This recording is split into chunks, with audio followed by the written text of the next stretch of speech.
Let me say, I always appreciate the prayers that are offered on my behalf, particularly as it relates to my preaching from the pulpit. I've often wondered, and it has crossed my mind, that what if I lost my voice? I would be out of a job. And as a preacher, I like to talk, right? But what if I lost my voice permanently? I mean, I've had on occasion laryngitis, and I've gotten a little closer to the microphone so that you could hear me. But I've even dreamed about that before. What if I lost my voice permanently? I'd be out of a job. But not only am I honored and privileged to be able to use my voice in the proclamation of the gospel and in Bible studies. I love one-on-one Bible studies. But I thank you for giving me this opportunity. There is power in voice if we use it correctly, and I'm sure you can agree with me. I know that we're trying to be polite when we say something like this. You know, it doesn't really matter what a man sounds like in the pulpit as long as he's preaching the truth. But we really don't mean that, do we? We know that it takes more than just an understanding of the Bible or being able to know something about certain Bible passages in order to preach. It is also something called voice quality as well. After all, when you think about it, would the words "we have nothing to fear but fear itself" really resonate if it didn't come from the voice of Franklin Delano Roosevelt with him behind it?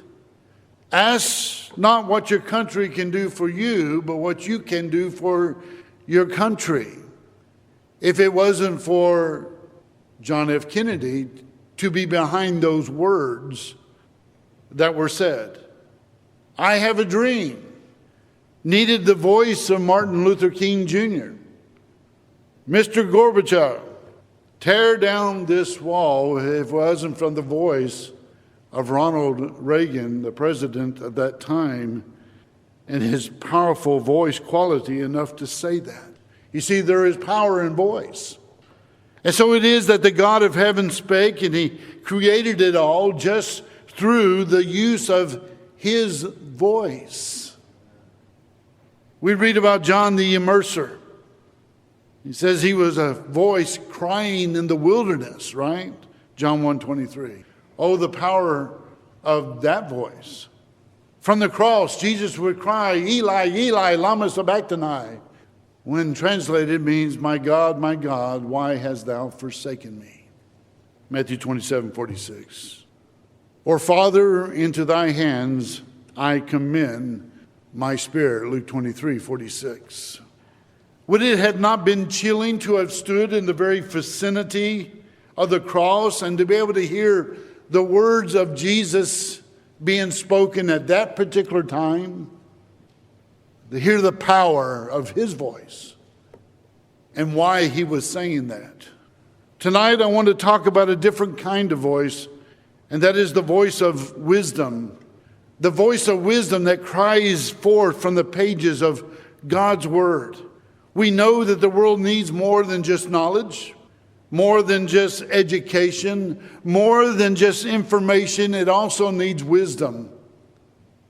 We have seen, just in the past year, the wisdom of many people that probably haven't been using the wisdom that God had given them. We all need wisdom. I mean, after all, we've got more knowledge today in our world than ever before. We have access to more information, more opportunities for education. And in the 21st century, right now, we have more of these things than at any time in our nation's history. And yet we are still lacking in wisdom. I often find that I'm lacking in wisdom, but it is my prayer that I'm ever gaining in wisdom. And I'm sure that you have prayed that prayer as well, because I want to grow in wisdom. We should always study the book of Proverbs daily. 31 chapters. one chapter a day for 31 days. If the month only has 30, you might have to double up one day. If it only has 28, like some 1 month that we know of, you might have to double up a couple of days, right? 2 or 3 days. But you understand what I'm saying. We could do one chapter a day of Proverbs every month for 12 months out of the year, and just think of the wisdom just from the book of Proverbs. Of course, you have your other daily readings as well.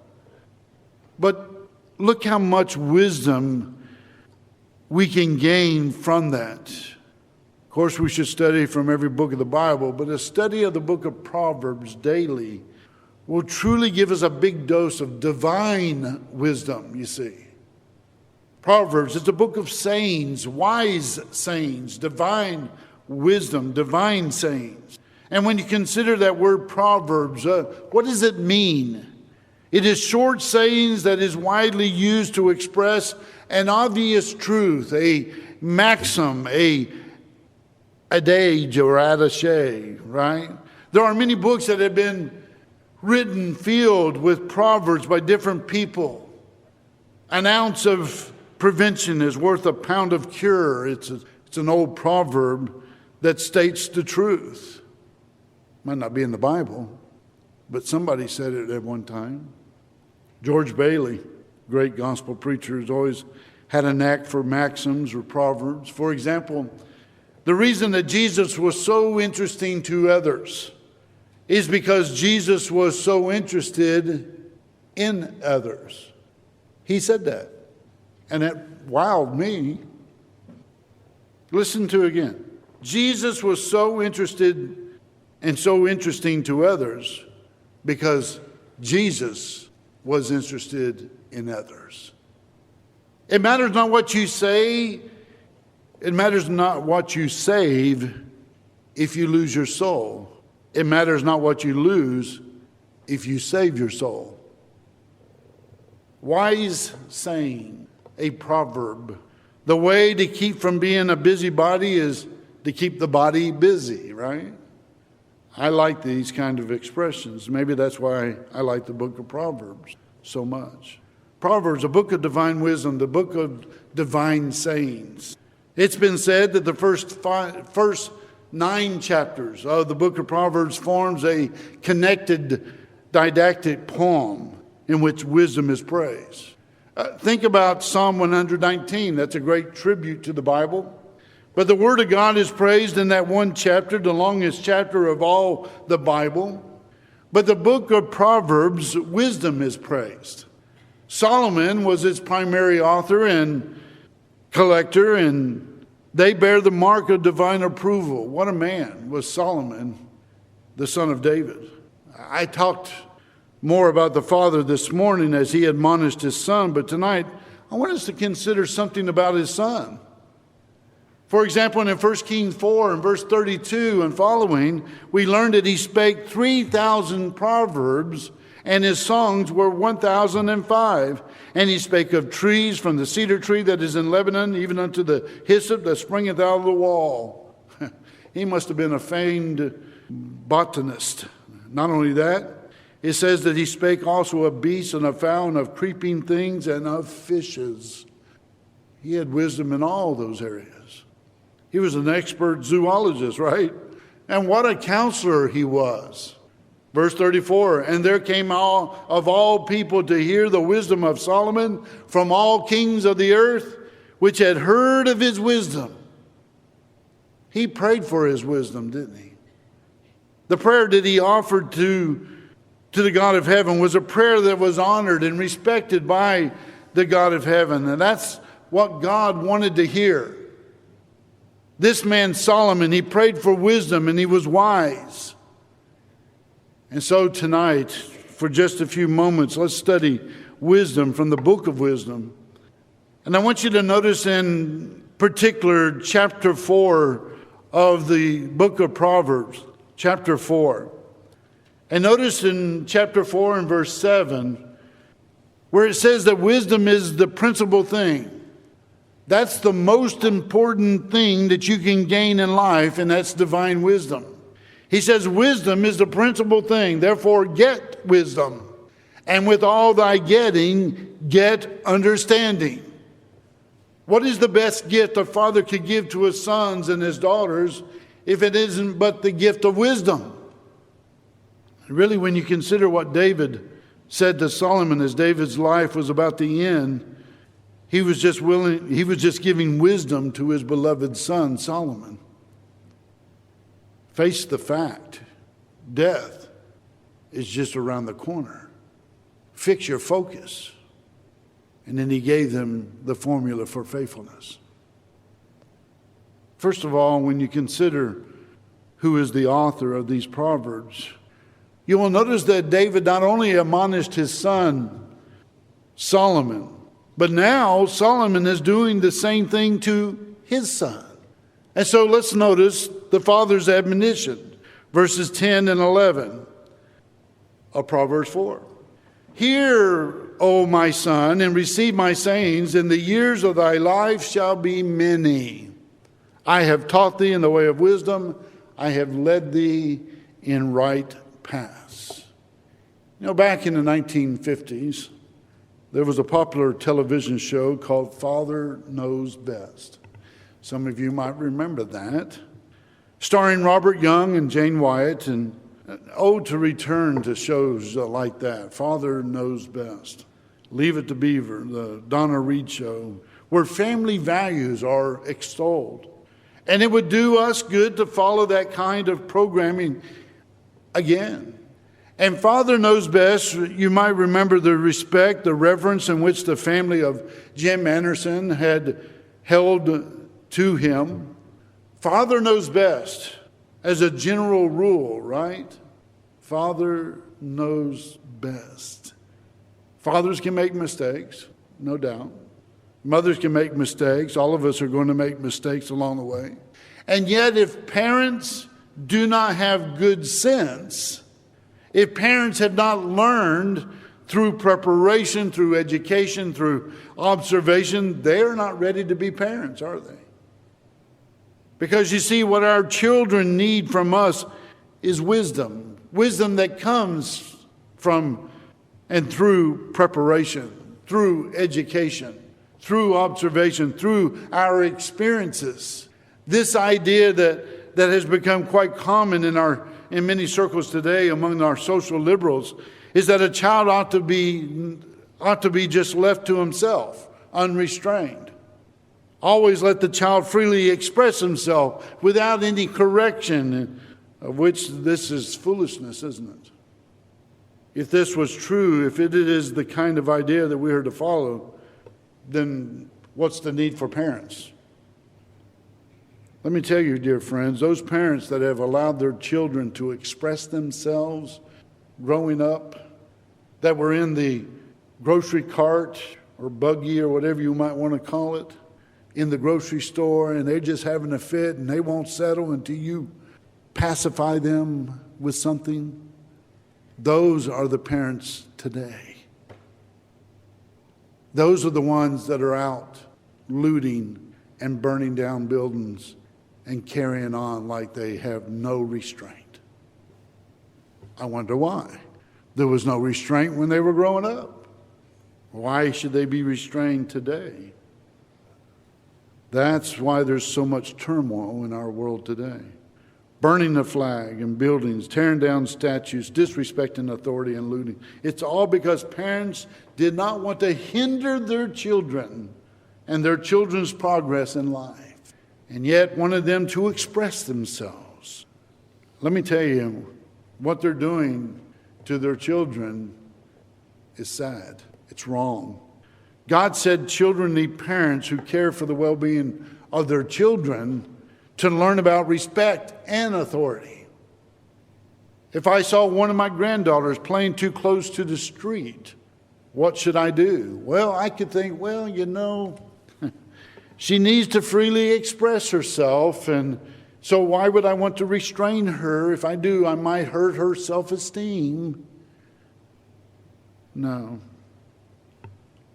I don't want to upset her in any way. No. I'm going to tell her she needs to get back from the street before something happens. When I help her, I want her to fully comprehend the danger of what she was doing. But wisdom has taught me that children playing near a busy street is not a good thing. And I am expressing that to them so that they have that wisdom, that they will know not to play near the street.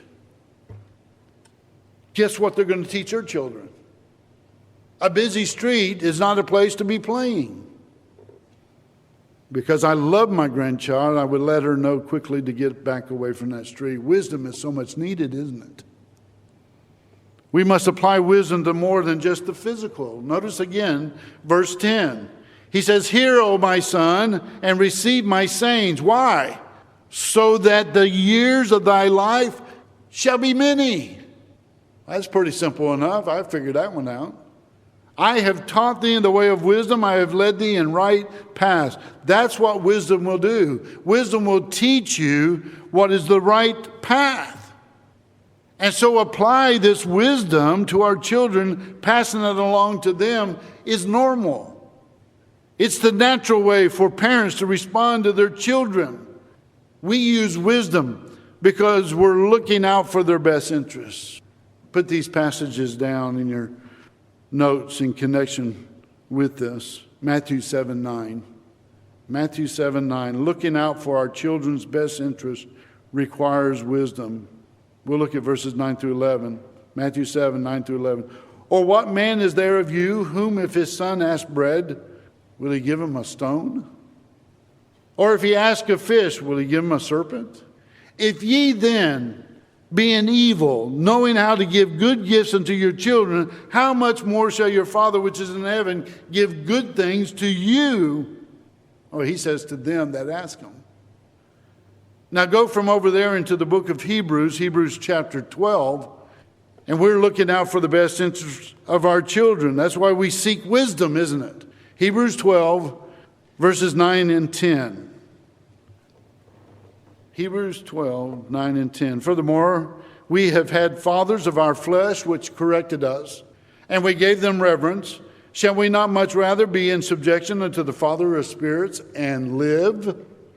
For they verily for a few days chasten as us after their own pleasure, but he for our profit, that we might be partakers of his holiness." Now, God disciplines us for a reason. What's the reason? He's interested in our character. And wise, godly parents exercise discipline in the home for what reason? For the same reason that we are interested in the character of our children. That's right. And so what is Solomon saying back there in the long ago in Proverbs 4? Avoid that which is unhealthy. Avoid that which is unnecessary. Avoid that which is unwise. How come? Solomon says, I want you to live a long time. Look at Proverbs 4:4. "Let thine heart retain my words, keep my commandments, and live." Look at Proverbs 3:13. Probably just on the other page there. "Happy is the man that findeth wisdom, and the man that getteth understanding." Skip down to verse 16. "Length of days is in her right hand, and in her left hand riches and honor." If you want to live a long time, then apply your heart to wisdom. As a general rule, when we follow God's divine wisdom, we live longer.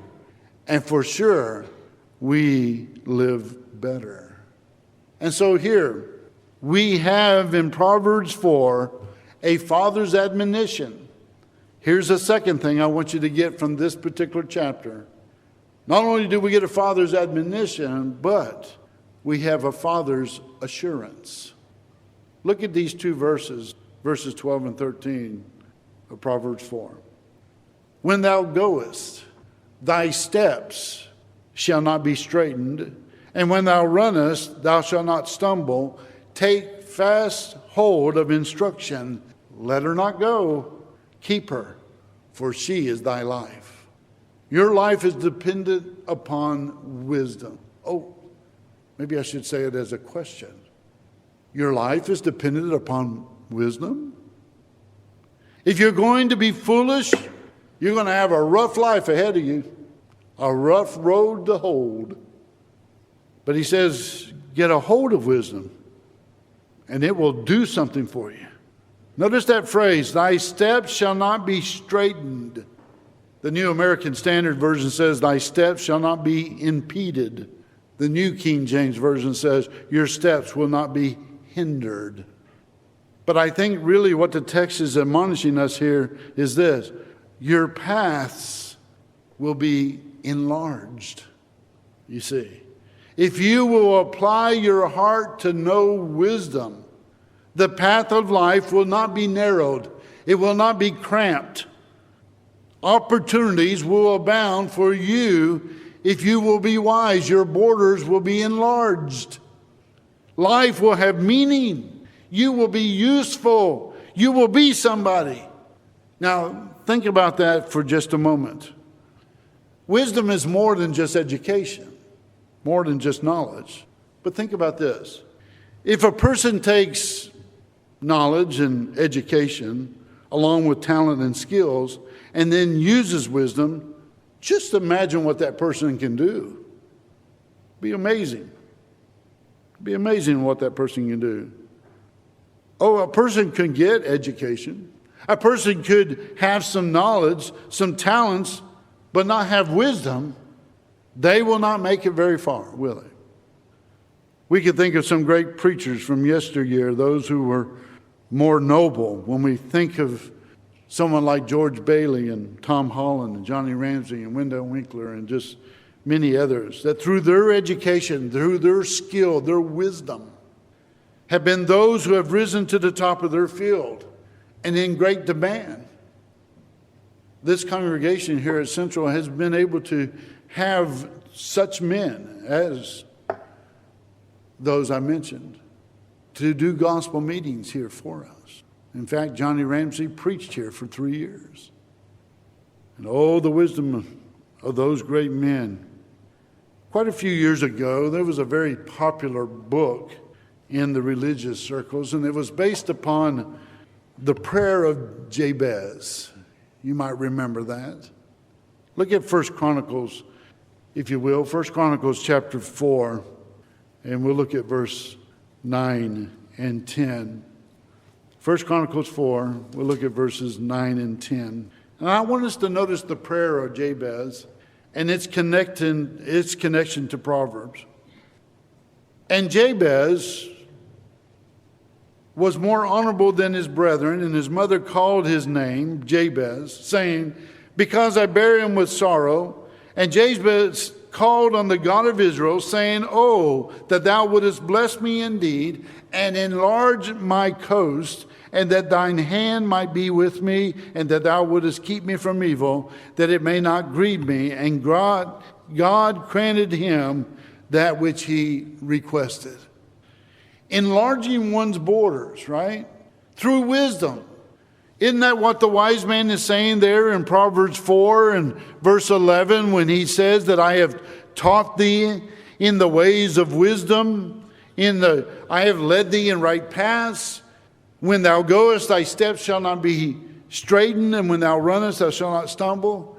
I am going to enlarge your borders, and I would increase your usefulness. Aristotle Onassis, the great Greek shipping tycoon, he died a billionaire. Couldn't take it with him, though.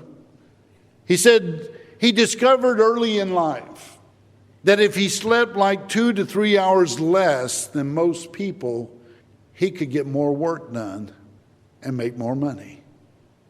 And he did. He made a lot of money. Do you know what Jesus would say about that kind of thinking?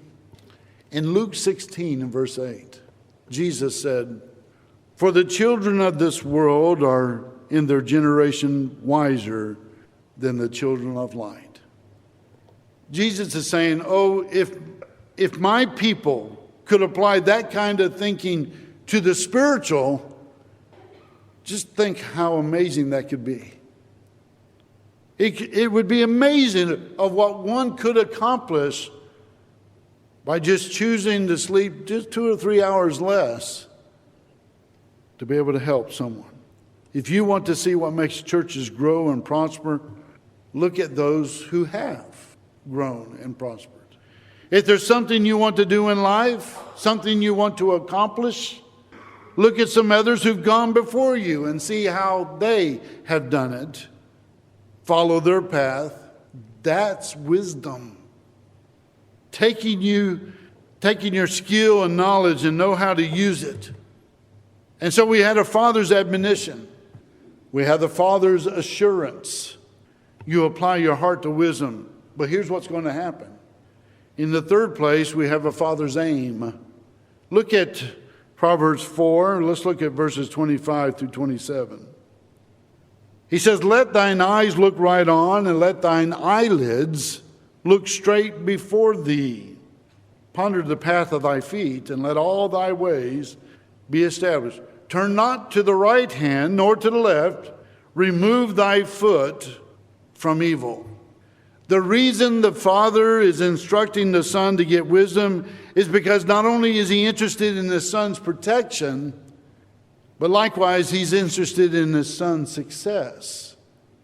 And so in this text, verse 25, he said, let thine eyes look right on. What does that mean? Have a goal in life. Know where you're going. Have a purpose. Have an aim, if you will. Let's strive for it. Somebody says, well, how will I know if I had the right goal? Go back to verse 20 of Proverbs 4. My son, attend to my words. Incline thine ear unto my sayings. Let them not depart from thine eyes. Keep them in the midst of thine heart. For they are life unto those that find them, and health to all their flesh. Notice verse 23. Keep thy heart with all diligence, for out of it are the issues of life. Did you notice he says something here? Incline thy ear. Listen for wisdom. Did you know that we can tune some things out? We might call it selective listening, but we just seem to tune things out. Did you know that there are fans in each one of these lights? When it's quiet and the lights are not on, you turn on one row and you start to hear the fans. You turn on the next row, it gets a little bit louder. The third one, the fourth one, and it gets louder and louder. But we've been in here for quite a while already, and you don't hear those fans. Well, the air conditioner's on too. That don't help matters. But we seem to tune those things out, don't we? We have a clock in our room that basically we use it as a TV room. And that clock, tick-tock, tick-tock. My granddaughters know what I'm talking about because they can't sleep with that thing going on. And so it has to be stopped because they're not used to it. Why? They don't have that same kind of clock at their house. But when they're at our house and they're staying the night, we have to stop that clock. But you know what? Teresa and I don't even hear it.